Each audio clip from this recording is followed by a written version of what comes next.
Welcome to the 2024 Virginia Women's Conference. We are so glad that y'all are choosing to spend your morning here with us for our first breakout session of the day, talking about the future of women's health.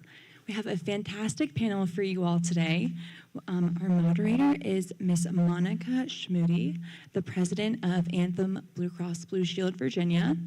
And our wonderful panel includes Dr. Danielle Dang, the Senior Medical Director for Maven Clinic, Dr. Seema Sarin, Medical Director of Commercial and Specialty Business at Elevance Health, Virginia, and last but not least, Bridget Walsh, Director of Client Support Services at Aspire 365.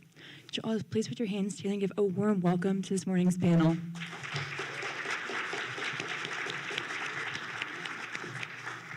Here we go. We're packing the room. There's hardly any seats left, but when people come in, we're going to have to direct them to anything that's open. Good morning, ladies. Good morning. I feel sorry for the rooms on the side because we might get loud in here. We have a lot to talk about, a lot of emotion. The view from here and the view in that room was unbelievable to me. I felt completely empowered sitting there among all of you, and the speakers this morning really got me going. You feeling it? Yeah? Yeah? Glad to be here? Yeah? Me too. Me too. Come on in, ladies. There are a few empty seats. Find a couple here and a couple up on my right. As mentioned, I am Monica Schmude. I am the proud president of Anthem Blue Cross and Blue Shield here in Virginia, and thrilled to be here with you in this room today and to spend the day with you as we focus on, take out a mirror, us, right? Focusing on us. And so we heard some details this morning about how we take care of everybody else. And the headline for this room is, we're going to talk about you. We're going to be introspective. We're going to talk about things that maybe we haven't talked about in a while. We're going to talk about things that maybe get a little uncomfortable, vulnerable, if you will. Ask ourselves some real questions, because we're here today to talk about real solutions. We're talking about pushing the boundaries around women's health and having some candid conversations. I, when asked to do this, thought, well, I'm not doing this alone. I've got to call in the experts. And that's what this panel represents today, is the experts around innovation in women's health. And I couldn't be more proud to share this stage with these experts. So before we get into their commentary, I want to bring you, and we're going to go on a roller coaster ride in the next 45 or so minutes. It's going to be some highs, and it's going to be some lows, and it's going to be some thinking, so we got to get prepared for that. When I walked in, it was cold in here, and I thought, well, it's going to warm up really fast because we're going to be moving and thinking about things. And so I'm going to share some statistics and data with you to level set. So as we live our lives, and we think about our young folks in our lives, our daughters, our nieces, our friends, our girlfriends, we think about the health challenges that we face. Excuse me for that. And I think about when I sit with my physician, and I hope you all have one, I think about the statistics around 84% of us don't feel like our physician's hearing us. And there are a lot of women in here that aren't saying the truth, what we feel, and asking the questions because we feel it's not being heard anyway. We're going to break through some of that today. Really important that we do that. As we move through life childbearing ages, we know in our industry 80% of deaths that happen in pregnancy don't have to happen. They can be avoided. And in America, that's just not acceptable. And so we're going to talk about that today. If there's anybody here and I can make eye contact and see head nods, you don't have to raise your hand, but I would. Anybody have some hot flashes going on? Anybody? You don't have to raise your hand, but man, ladies, the night sweats, why am I so scattered, brain fog? Part of me says all I want to do is sleep, and then when I try to sleep, I can't sleep, right? So what is going on? You know, we live a third of our life in pre-menopause, perimenopause, menopause, post-menopause, a third of our life, and think about how many women actually have treatment for that. Statistics show it's 25% of us. It should be 100% of us. This is a big deal, lots of change. So we're definitely gonna, Dr. Dang, we're gonna talk about that today. Where are we not getting care? We all know, we hear hopefully from the Heart Association so often, we show up with symptoms for heart disease and heart attack very differently than men. And 50% of the time, we don't get the care we need because we're not front and center with the symptoms showing that men do. So we've got to be better at that. When we have surgery, this is a statistic I'm just finding not acceptable. We're getting painkillers and pain relief half of the time that men do. And the good news is we're measuring this now, so we can bring this up in sessions like this and really face the reality of what healthcare for women should look like and change that. As we age, and those of us that have aging parents and we see dementia set in, this is where it gets really scary because general practitioners are spending about half the time with women talking about and facing the challenges of dementia, half the time of men. And so less time, but more aggressive in prescription drug writing because we have antipsychotics. We've got things around suppression being prescribed to women more than men. Why is that? So here's what we have to cover. We have to cover our young folks. We have to cover our aging folks and everything in between. And so let's focus on those things that wherever you are in life, we can address that today in this room in the next few minutes. And I know that we've got the right people here to do it for sure. And you don't need to hear from me for 45 minutes. You need to hear from these women here who are the experts.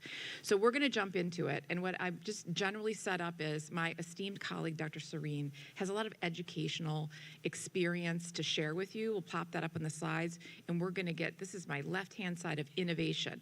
Experts in what's new in healthcare, and really importantly, what's new in Virginia. So this is not something we're talking about that's happening outside of Virginia. It's happening here today. So I'm really excited about that. So we're going to get into it. You guys ready? Good. We got people still coming in. There's probably a waiting line outside to get into this room. We can let them all in. It's a great topic. All right. So with that said, I'm going to ask my panel to do a little self-introduction, but we don't want to waste too much time digging into the great history that they bring. So I'm going to ask you, how about this? We're going to jump into the first question with the intros. That sound good? So as we think about new challenges in healthcare, there's also excitement in what we're doing because we're measuring, again, women's health, and we've got solutions that we're bringing forward. So introduction, Dr. Sarin, I'm going to come to you first, and then talk about what makes you excited breaking through some of those challenges. Absolutely. So, thank you all. It's an honor to be here today. And we're really gathered here today to celebrate women. So to educate, collaborate, nourish, and empower us all throughout all ages and stages, as Monica said. I have a bold statement for that. If I can get it to go. Goodness. Perhaps I need some AV help here. All right. So while this is going on, I'll sum up what was going to be on the slide. It's that health is not everything, but without health, everything is nothing. And that's kind of true. So as we, without health, we can't help others. We can't get that job. Oh, thank you. Is this better? Is this better? There we go. Okay. You know what? I'll hold it. Thank you. Thank you for that. I appreciate it. So yes. Okay. So, we're talking about these let's see if it works now. Yes. Okay, excellent. So the quote up here is, it is health that is real wealth and not pieces of gold and silver.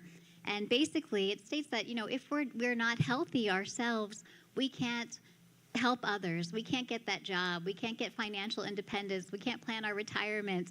We can't do and achieve all the things that we need to take care of work and family and dishes and laundry and all the things that we do every day.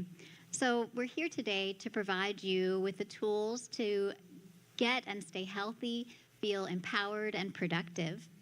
My background, I'm Dr. Seema Sarin. I'm board certified in internal medicine and lifestyle medicine.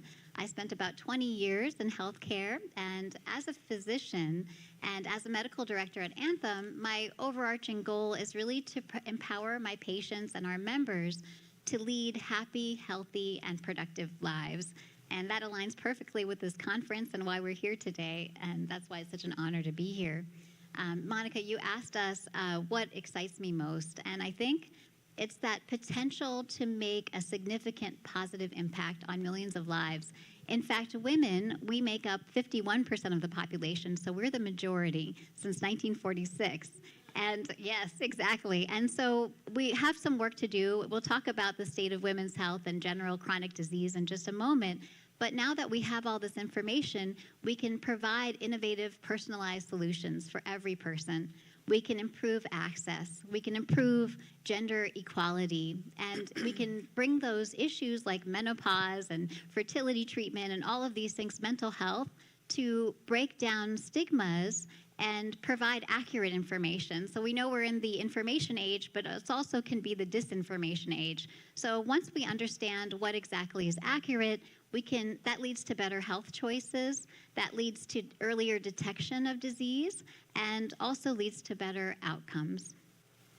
So the last piece I want to say about changing the status quo and what we want to accomplish through this session and throughout the day is the driving force to change the status quo is you. It's the collective you. It's us as individuals. Your voice has that power to spark change, to raise awareness, and to encourage others and empower others to be their best. And by advocating for ourselves and those around you, we become the catalyst for change, which is incredible. There's a saying that I'll quote, "Well-behaved women seldom make history." Yeah. Oh, yeah. That's right, exactly. And so when you challenge norms with that persistence and that focus, you not only bring attention to that issue, but you create the foundation for sustainable and lasting change. And that's why we're here today. That's a good one. That's a good one. That's a good one. Dr. Dang, you want to go next? Yeah, Awesome. of course. I would thank you.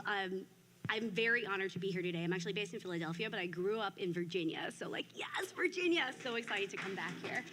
Again, my name is Dr. Danielle Dang. I am a family medicine physician, full spectrum trained, which means I can do cradle to grave is what they call it. I have a background in value-based care, urban underserved populations, and international public health. But most recently, I have found myself working with a population that means so much to me, women's health. And in my current role as Senior Medical Director at Maven Clinic, we are the largest virtual clinic for women and family health providers in the world. We offer 24/7 access to physical, emotional, and financial support for women throughout the lifespan. So this goes from family building and fertility to maternity, postpartum, parenting and pediatrics, all the way up through the menopause population. And what Maven offers you is basically on-demand access to an entire library of vetted resources. There are on-demand classes, there are forums, there are webinars, and most importantly, I think what Maven offers is access to providers from 30 different specialties. And this isn't like your typical doctor on demand. It's not like, I have a fever, who do I call? It's everything. So we do have OB/GYNs on the platforms. We have pediatricians, but we also have specialty care. So we have maternal fetal medicine specialists. We have developmental psychologists. We have reproductive endocrinologists. Moving the bubble outwards, we also have healthcare affiliates, which I think honestly make up so much of what healthcare is for women. So think sex coaches, think career coaches, think lactation consultants, sleep coaches, just everything that you actually need to take care of this complex being that I'm just gonna call women. So I think that's the high level overview of what Maven does. And for me, you're asking what excites me most about women's health. I think that it's the actual opportunity to close these gaps in care by offering the resources and the knowledge for women to actually be able to advocate for themselves, right? We're not doing anything for you. I want Maven to actually teach women to show up in the community, show up in their provider's office, show up in their family, to be able to just speak up for ourselves, because we can do that. And you deserve the tools to be able to facilitate those conversations. Yeah, absolutely. Bring on the energy, okay? Yeah. All right. That's right. That's right. That's amazing. Well, Yeah. thank you so much. I'm so excited to be here today. And I've lived in Virginia for the past 10 years. I'm a transplant from upstate New York. So I spent the past 25 years working in the arena of substance abuse and mental health and being a lifestyle health coach as well. And that has led me all the way over here to Aspire 365. So my role at what Aspire 365 does, we're a 12-month in-home treatment program.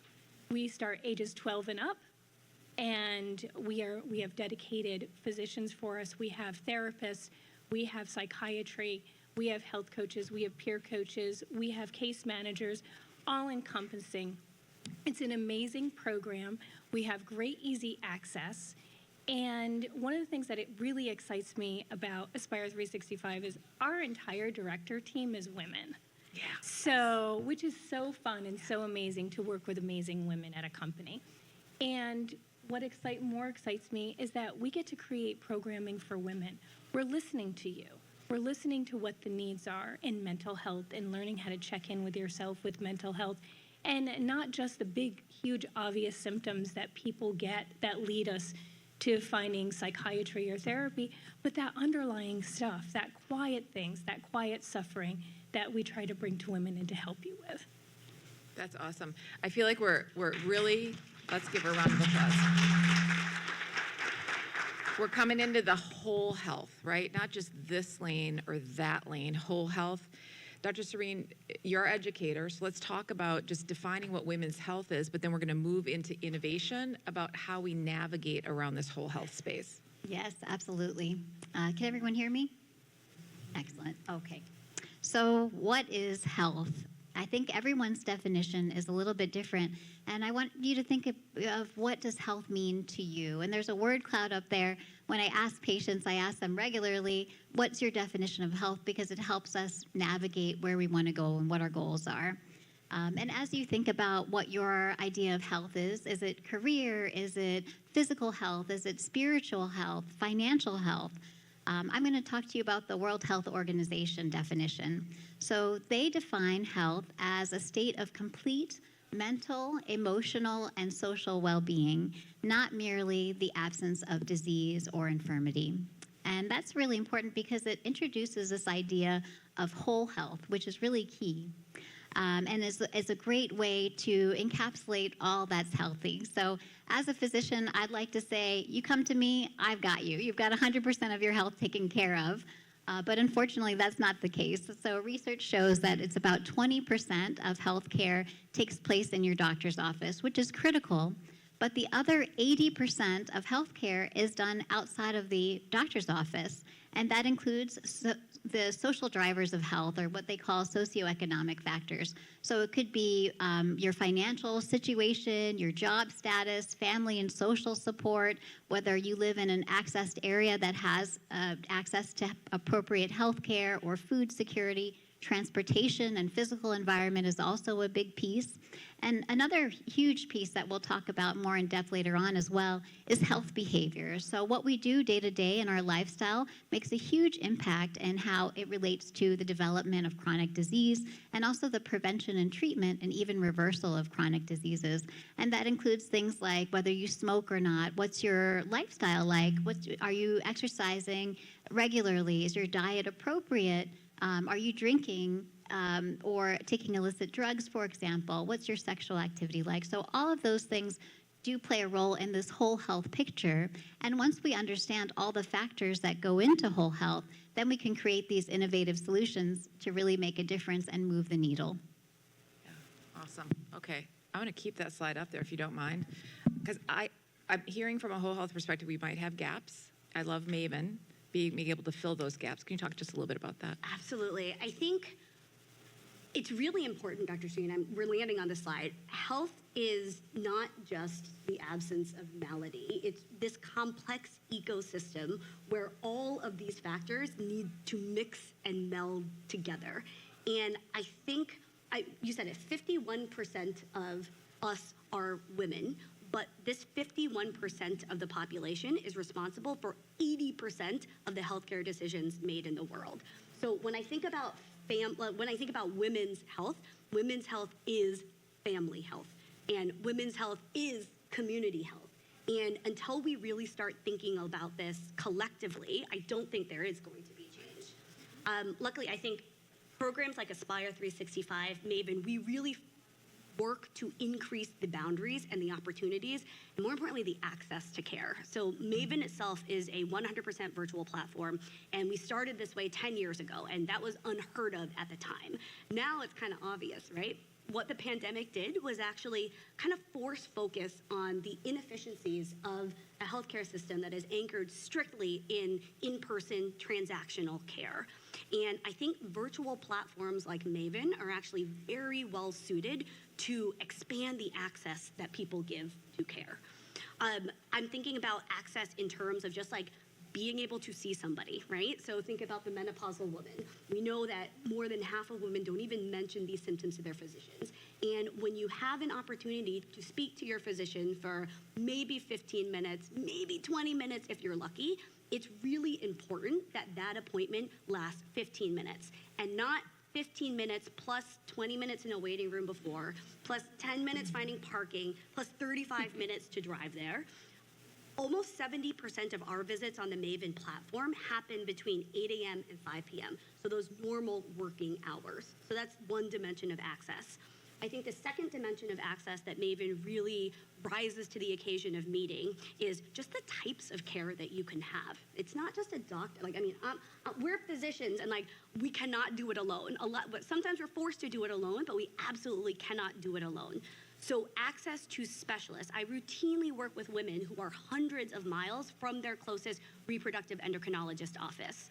There was a recent survey that was released that said 80% of OBGYN residency graduates are barely comfortable treating menopause in daily practice. 80% are barely comfortable, right? They can do it, but they're barely comfortable. So imagine, like in Virginia, Roanoke is different than DC, is different than New York. And even if you're in New York and you're able to get access to the top of the line menopause specialist, good luck getting an appointment there. So Maven offers a platform where we are actually able to connect you seamlessly with providers who are nowhere near you, and a wealth of providers as well.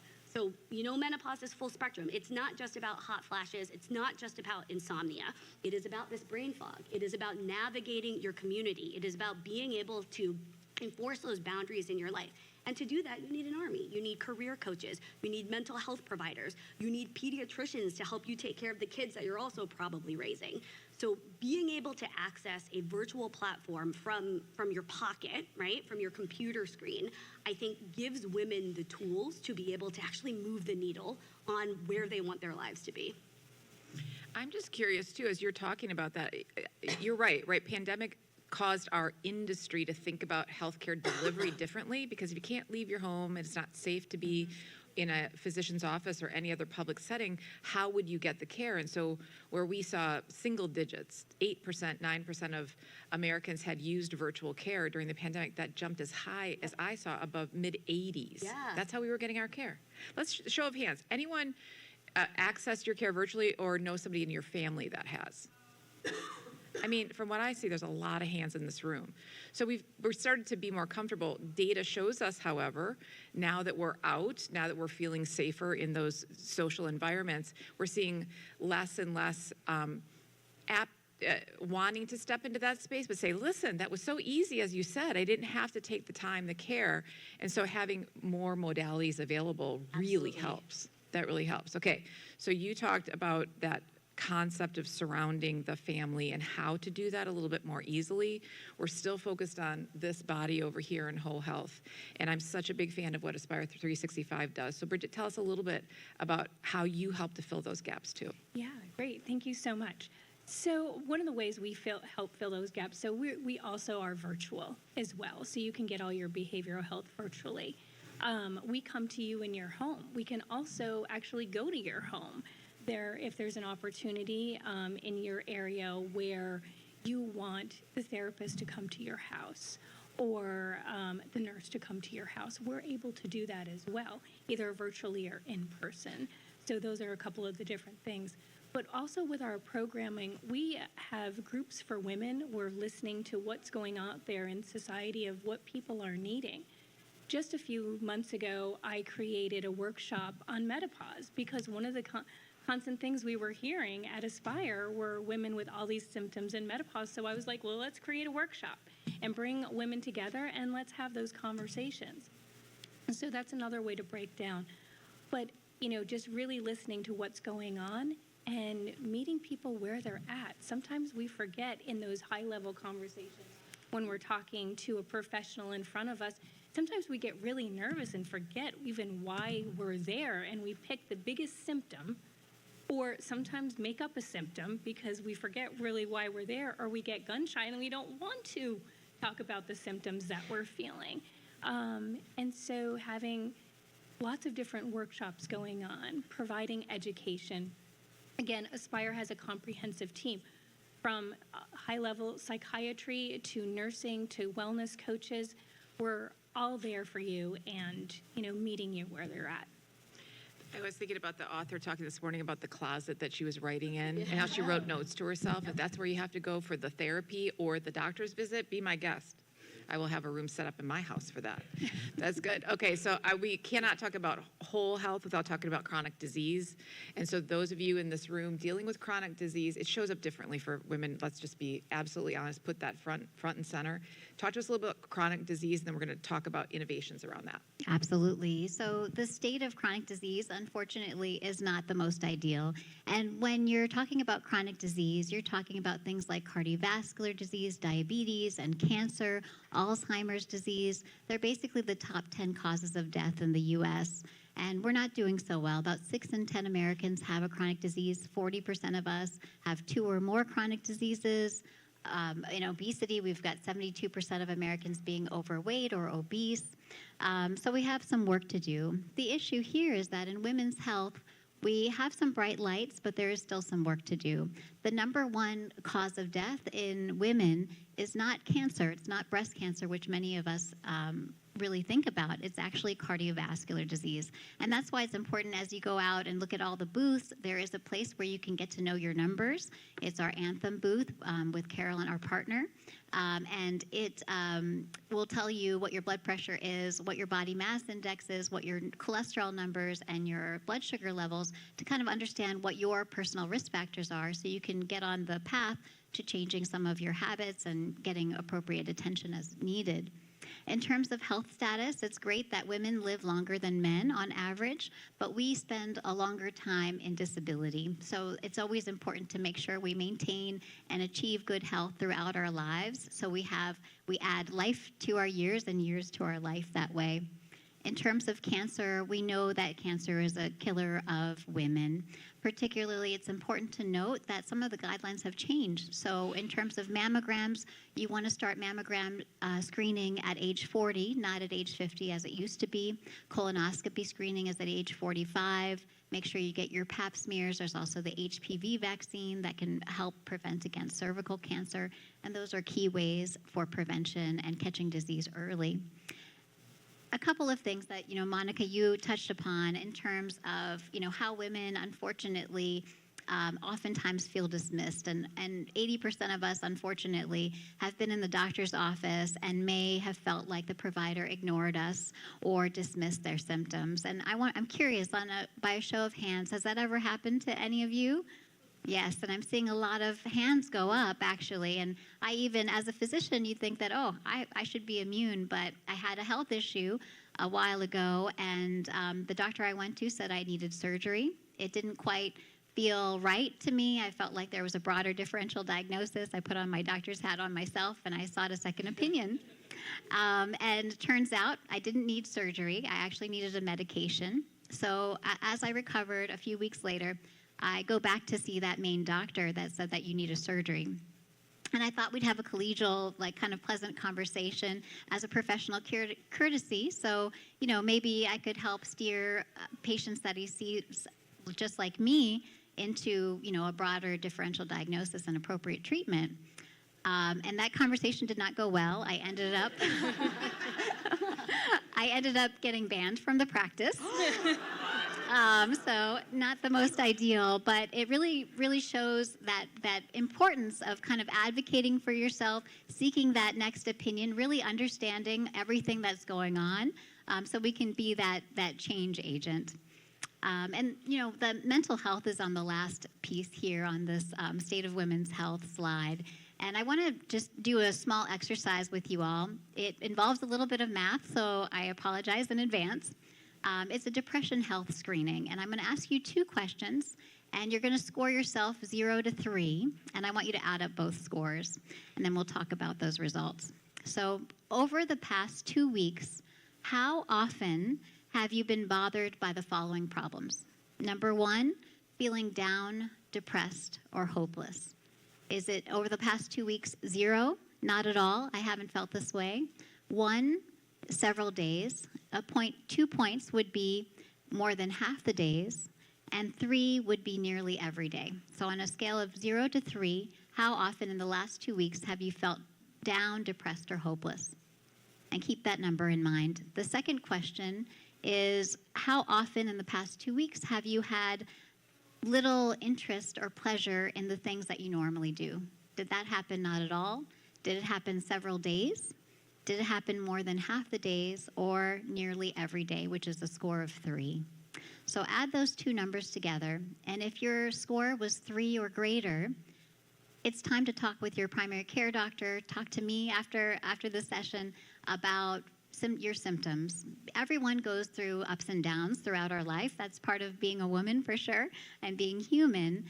But if your symptoms are kind of encroaching on your everyday life, it's time to get help. It's time to talk about your feelings and navigate things better, because there's such great treatments out there. The gold standard is cognitive behavioral therapy, medications, and there's a lot of lifestyle things that we can do as well. So it's important to kind of check in and really improve our health overall, including our mental health. I told you it's going to be a roller coaster. Yeah, let's settle on that for a moment. We're not alone. You're not alone. And I often feel a somewhat simple screening like this. I often say, and I'm a mother of 2 now 19 and 22-year-old daughters, had we had depression screening when they were handed their diploma from high school, how life would have looked differently. And so I've said to them, other mothers, other family, community members, depression's not contagious. You can talk about it. Talking about it doesn't take you down, it brings you up. And so a simple screening like this for someone in your life, male, female, young, old, middle age, could be the difference that they need. Many takeaways today. That's my number one. That's my number one. We will not leave you empty-handed. We have a lot of information on our back table at the Anthem table in the area where breakfast was served with some really great tips. Take it to Thanksgiving. Hand it out at your table. there are things to talk about based on this information, as well as the screenings, just to keep front and center, because we all get busy and we walk away from this. So I'm going to stay on the last moment of mental health for a moment. Dr. Dang, don't be offended. I'm going to skip over you. I'm going to go to Bridget to talk about behavioral health and mental health trends that you're seeing that we could build upon and learn from and bring to Thanksgiving. Yeah, absolutely. So one of the main things I'm seeing now with the trends is really, encircling the mental health and physical health together.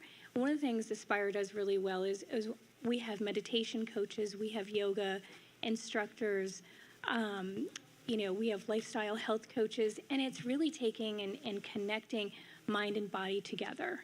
And really working through, because if your physical body is feeling good, your mental body is going to feel good. If your mental body is not feeling good, then your physical body is not going to feel good either. So that's one of the bigger trends that we're seeing, along with health and nutrition as well, coming into the mental health space and having that as part of the dialogue and part of your sessions. Talking with a therapist that it's not just the mental health that's going on, but it's the physical health as well. So putting those all together as well. The other one is we're focusing more on preventative mental health care. So we talk a lot about all those preventative screenings that we do throughout our ages, and we now have them for mental health. So Aspire, on our website, you can go on and take a little mental health screening for yourself to see kind of where you fall. The other trends that I'm really seeing, excuse me, is, easier access to care. As Dr. Dang has suggested, being on a virtual platform, it's easier to have access to care, and the waiting times are a lot less. How many of you have been on hold with a provider's office and you're just like, I'm done. No one's going to talk to me. And you hang up and you lose that access and you lose that momentum to see that provider. And with Aspire, you're not going to have that. We have immediate access, just like Dr. Dang was saying. Thank you. I am the lucky one that gets to ask questions up here, but there will be a Q&A time, so be thinking about your questions. I want to make sure that we're going to skip over to the future of health, improving women's health. So we're going to bring some advice and how do we improve, but come up with your questions because we're going to come around and ask you what's on your mind as well. Yes, absolutely. And you have a great list here, and it's things that we do at Anthem every day. It's what Dr. Dang does and Danielle does every day.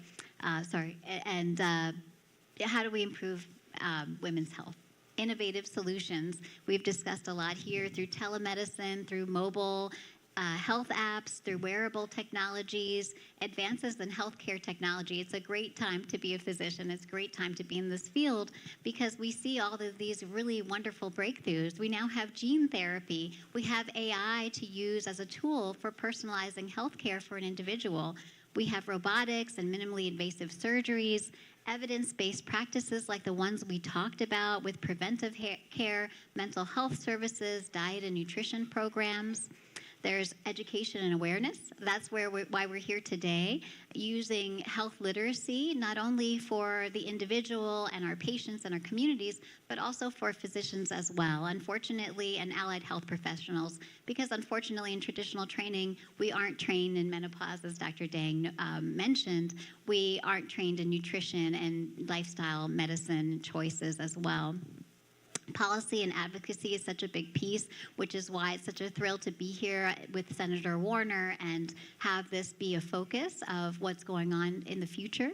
And in terms of research and development, we now understand all those health disparities and the state of women's health, so we can develop tools and research appropriate to women and focused on women so that can lead to better outcomes. I'm just going to take a moment to talk about evidence-based practices. And one pillar that I really want to focus on is lifestyle.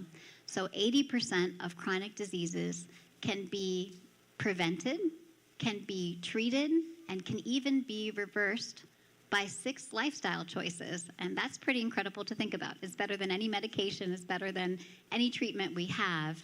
And those 6 pillars are, number 1, nutrition. So a whole food, plant-based diet as much as we can, because we live in the world that we live in today. So as non-processed as possible is the best.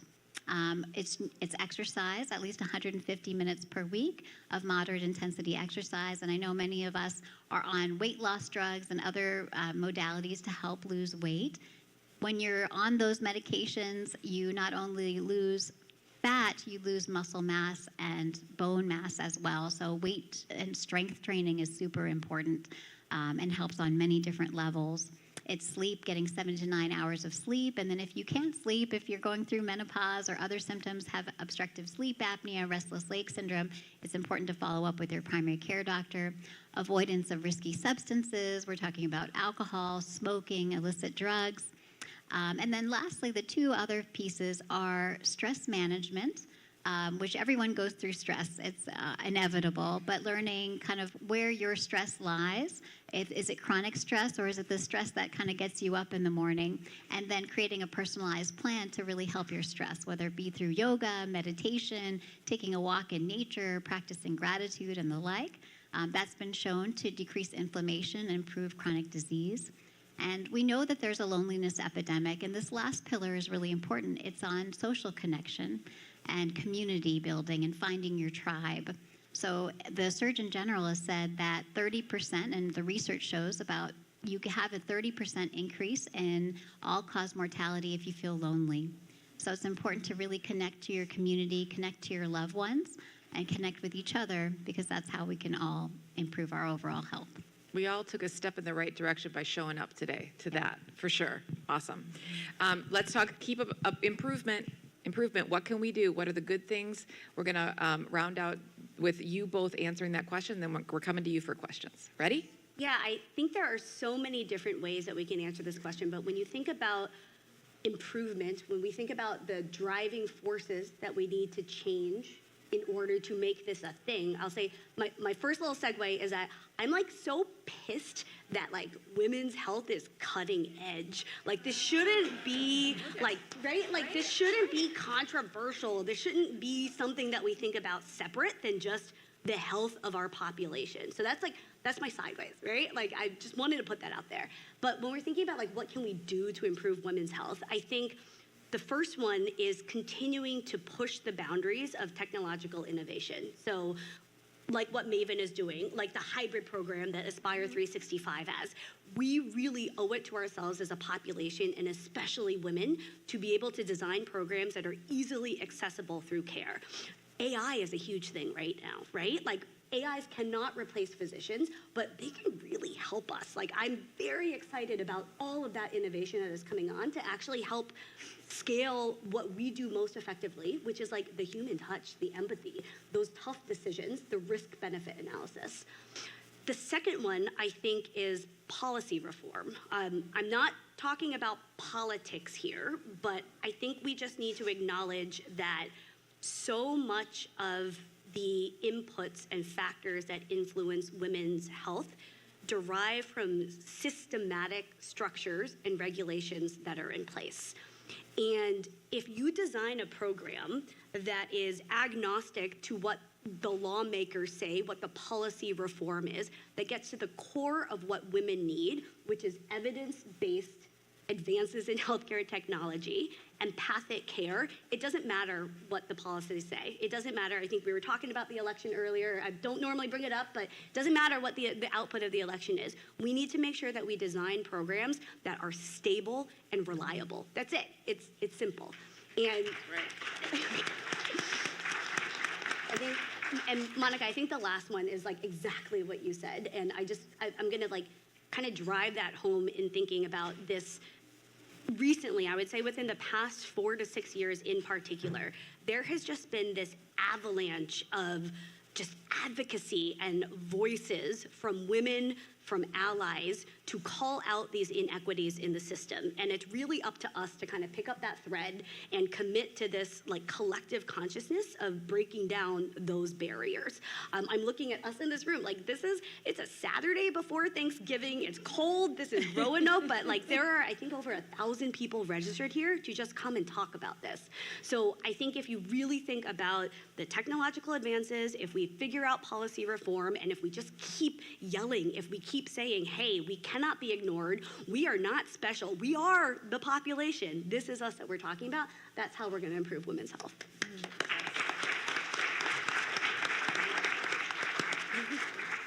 Bridget, All right. You're up. Always good to follow you, Dr. Dang. No, I think, you really said it. It's creating programs for women that we feel comfortable going into and being a part of. So often there are programs that really don't fit our mold. And also in this room, this is how we create change. It's creating programs like this, being able to support each other on a daily basis, compliment the person next to you. And just empowering each other, looking for programs that fit you, not trying to have a program, tell you what you should be doing, but really finding that program within yourself. And like Aspire does, like we're a bunch of women directors, so women's health is really our passion. So we're always creating and innovating different programs for women to walk into at Aspire. I love it. And we can all do that. Create our own women's group to start the conversation. It's family members, it's neighbors, it's girlfriends. It's who you brought today, it's who you met today. Creating that conversation. So we're gonna pass the mic around for questions. Raise your hand, we'll bring the mic to you. We got one right here in the front row. Thanks, Amy. Right here. So I wanna tie a couple things together with a topic that's a little bit verboten. We have women's mental health, we have menopause, we have women's physical health, we have stress management. Why aren't we talking more about women's sexual health in a positive way, specifically lifespan, pleasure-related education for women who didn't get this possibly in high school, because that's not what the goal of sex education in high school is. But it can be the kind of thing you talk to your physician about. But sometimes they don't know what to tell you, or they have some kind of concerns that talking to patients about sexuality might not be appropriate. I feel like Dr. Dang is the person to answer this question first. Yeah, let's talk about sex. Welcome. What, 10 a.m. on a Saturday morning? I love it. I think that is one of many dimensions of women's health. I think it is one of the most controversial because for so long, women have been we've been told that we can't talk about it, right? Like we just put our heads down, like you wear the chastity belt over to like the concept of even losing a virginity, like it's something that's like precious that you give away versus this is just part of your reproductive life. So I think, I don't know if it's like the scapegoat answer, but it is really about normalizing sexual health as part of the conversation in women's health. So I think that's where we start making that. Yeah.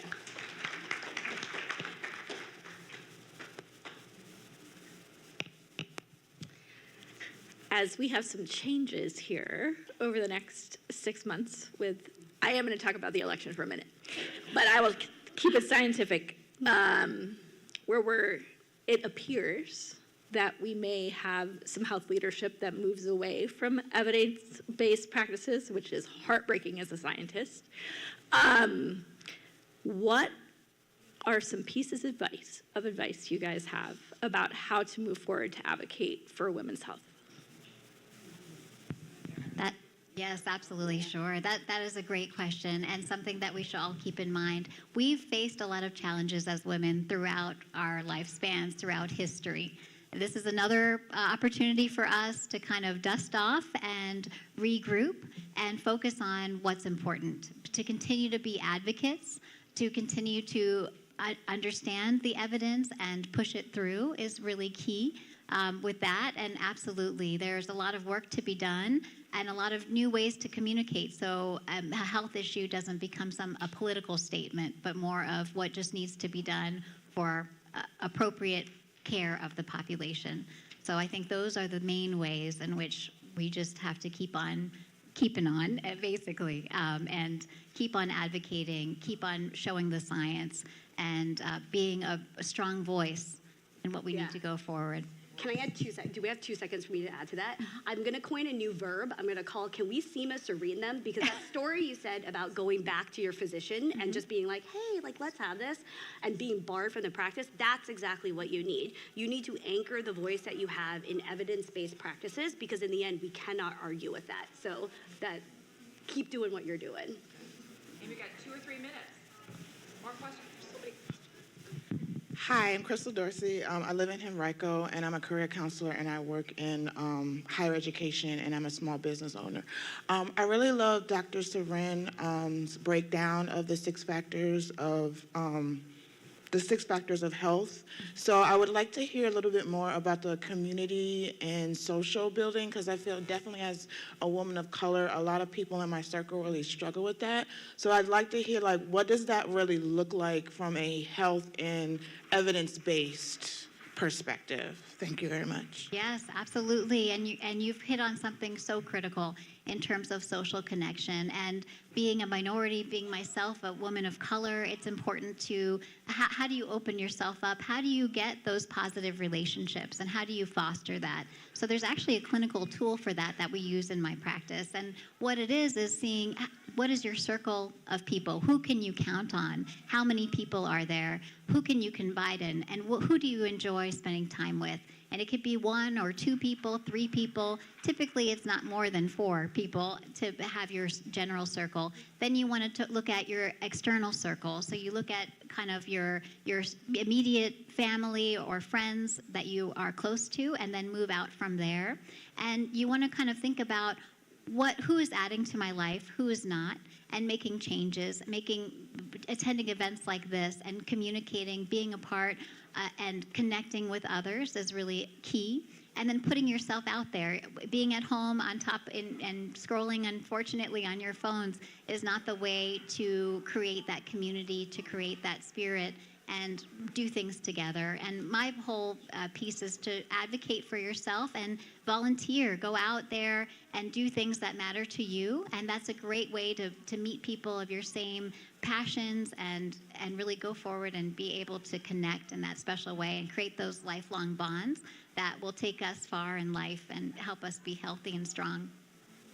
That's right. Okay, we got time. I know we have so many more questions, and I'm getting the hook up here. Well, you could come up here afterward and we'll talk. How about that? We'll stay as long as you need us. I want to thank this amazing panel. Can we give them a round of applause? Thank you. I want to thank you all for making the commitment to be here today. You cleared your schedule, you made the travel, that you're here today. This is important. You know why it's important? Not just for you today, but who do we take care of? It's important for that generation behind us. And I'm telling you, as women, that's who we're pulling along. So pushing forward on those things that keep us healthy, help all those people in and around and behind us. So thank you, ladies. Have a great rest of your day.